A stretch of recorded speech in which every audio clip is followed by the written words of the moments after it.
শুনছি নাকি ভাঙড়ে নওশাদ ভাইজানের বিরুদ্ধে প্রতিকুরকে প্রার্থী করা হবে। তো মুসলমানদের দিয়ে মুসলমানদেরকে লড়ানোর প্ল্যানটা খুব সুন্দরভাবেই চলছে। এতদিন ওই ক্রিমিনাল শওকাত মোল্লাটাকে দিয়ে লড়াচ্ছিল, আর এখন আবার প্রতিকুর আসবে। তো সমস্যা নেই, প্রতিকুর আসলে বেইমানির জবাবটা সুন্দরভাবেই দেওয়া হবে, আর বেইমানির কি ফল সেটাও দেওয়া হবে, আর বিরোধী প্রতিপক্ষ হিসাবেও কি জবাব দিতে হয় সেটাও দেবে পাবলিক, জনসাধারণ। আর প্রতিকুর কেন, সেখানে দলের আরও উচ্চপদস্থ যারা আছে তাদেরকে পাঠানো হোক ভাঙড়ে, দেখা যাবে যে কারা কত ভালো।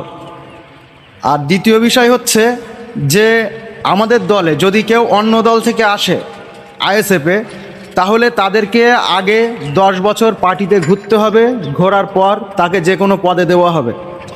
তো আপনারা যারা রুলিং পার্টি করেন তাদের উদ্দেশ্যে আমার একটা কথা, যে আপনারা 10 বছর 12 বছর ধরে আপনারা পার্টিতে আছেন, পার্টিতে আপনারা খাটলেন, সব কিছু করলেন, এমন এমন সময় আপনাদের জীবন সংশয় ঘটেছে, সেই সময়ও আপনারা কিন্তু একদম পুরো জীবন দিয়ে পার্টির জন্য লড়েছেন। কিন্তু আজকে হঠাৎ করে একজন অন্য দল থেকে আপনাদের দলে চলে গেল, আর তাকে উচ্চ একটা পদ দেওয়া হলো, আর আপনারা সেই মাটিতে ছিলেন, মাটিতেই আপনারা থাকলেন। এই বিচারটা কি আপনাদের কাছে ভালো হলো? আর প্রতিকুর রহমান বারবারই বলছে যে বিনা স্বার্থে গেছে ভালো কাজ করার জন্য।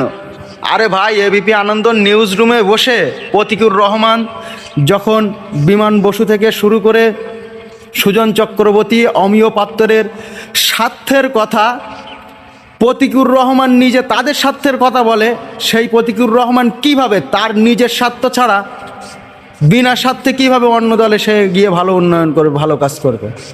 কমেন্টে আপনারা অবশ্যই মন্তব্যটা জানিয়ে যাবেন। ধন্যবাদ।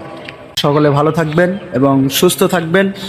রাজনীতিক কারণে নিজের পাশের জনের সাথে অথবা নিজের গ্রামের কারোর সাথে ভাই ভাই কিন্তু দ্বন্দ্ব লাগাবেন না, কারণ রাজনীতি মিটে যাবে একদিন, কিন্তু আপনার প্রতিবেশী, আত্মীয় স্বজন তারাই কিন্তু আপনার যে কোনো বিপদ আপদে আপনার সামনে আসবে। ধন্যবাদ।